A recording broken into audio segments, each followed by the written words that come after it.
Bonjour à toutes et à tous et bienvenue dans ce premier épisode de Ça s'écrit pas comme ça, l'émission qui vous permet d'éviter les commentaires du style « Ou encore ».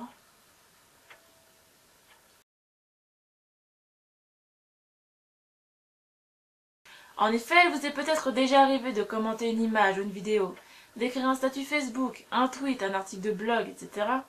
et de n'avoir en retour qu'un commentaire relevant de votre faible niveau de français. Ce à quoi certains ont tendance à répondre « On s'en fout, on n'est pas en cours de français ». Ce qui est, je tiens à le préciser, totalement stupide. Non, sérieux, faut arrêter ce genre de phrase. Ce n'est en aucun cas une justification. Si vous écrivez sur Internet, c'est bien pour être lu. Alors la moindre des choses, c'est d'écrire en langage commun.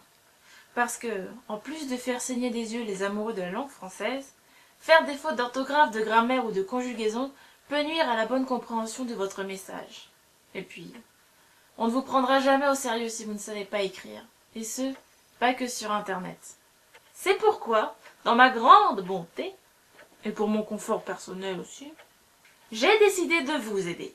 Alors, trêve de bavardage et passons aux choses sérieuses. Pour ce premier épisode, j'ai décidé de m'attaquer à une faute que l'on rencontre extrêmement souvent, mais qui reste quand même simple à éviter. Bah oui, je n'allais pas commencer par les règles les plus obscures de la grammaire française. On va y aller en douceur. Vous l'avez sûrement déjà deviné puisqu'il s'agit du titre de cette vidéo. Ça ou ça. Alors d'abord, qu'est-ce que c'est que ça? Ça est un pronom possessif. Comme son nom le suggère, il indique une possession. On le trouvera donc toujours devant un nom, que ce soit un objet, un concept ou une personne que l'on peut posséder. On dira donc c'est sa chaussure, c'est sa veste, sa chaussette, mais aussi sa vie, sa pensée, sa philosophie.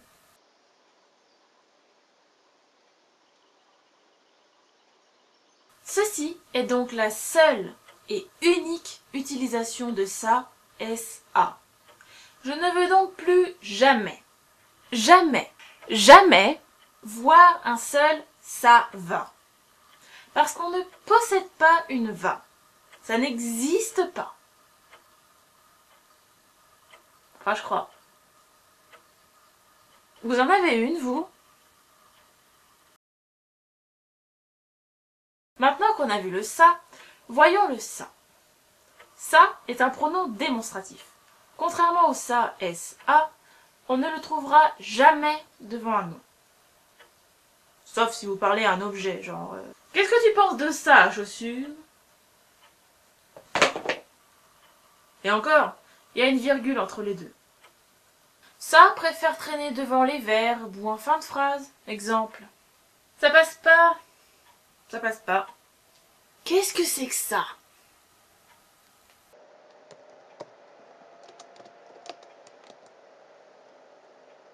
D'ailleurs, à ce sujet, saviez-vous qu'il existait une touche CCD sur votre clavier? Elle se trouve juste là. Alors, n'hésitez pas à vous en servir. Pour ce qui est de la majuscule, malheureusement un clavier standard ne permet pas d'y avoir accès directement. Mais il existe un moyen très simple d'obtenir un CCDI majuscule. Pour cela, maintenez appuyée la touche Alt tout en tapant 128. Parmi les nombreux codes Alt existants, le Alt 128 est vraiment le plus utile. Si vous ne devez en retenir qu'un seul, c'est celui-là. Le Alt 128 est votre ami. Vous aimez le Alt 128. À partir de maintenant, vous utiliserez le Alt 128. Vive le Alt 128. Cas particulier, le ça CCD à accent qui ne s'utilise que dans l'expression ça et là. Donc pas très souvent, quoi. Petite astuce, remplacez le ça par ma ou ta. Si votre phrase reste cohérente, écrivez ça avec un S. Sinon, c'est CCD A. Prenons un exemple maintenant. Il a cassé sa montre. Remplaçons le ça qui nous pose problème par ma. Il a cassé ma montre. Ça fonctionne. On va donc utiliser le ça, S-A. Il a cassé sa montre à lui. C'est pour ça qu'il demande l'heure. Faisons la même chose en utilisant cette fois ta pour changer. C'est pour ta qu'il demande l'heure. Ça ne veut rien dire. On va donc utiliser le ça, c'est dit a. Il a cassé sa montre, c'est pour ça qu'il demande l'heure. Maintenant que vous connaissez la théorie, enfin j'espère, passons à la pratique.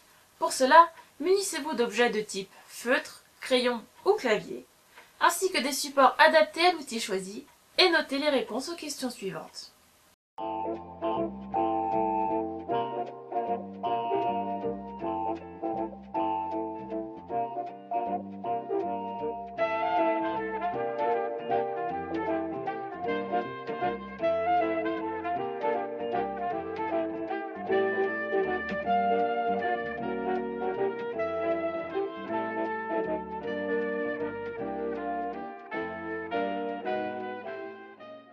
Alors, vous avez eu combien? Voilà, ce premier épisode de Ça s'écrit pas comme ça est maintenant terminé. J'espère qu'il ne vous a pas été utile et que vous saviez déjà tout ce que je vous ai dit. Mais si c'est le cas, qu'est-ce que vous faites encore là? Si vous avez appris quelque chose aujourd'hui, ne vous inquiétez pas. N'ayez pas honte d'avoir des lacunes en orthographe, le simple fait que vous soyez encore là prouve que vous avez décidé de vous en sortir, et je vous en félicite. Si vous avez aimé cette vidéo, vous savez ce qu'il vous reste à faire. Quant à moi, je vous dis à bientôt pour une prochaine émission, et en attendant, faites gaffe à l'orthographe.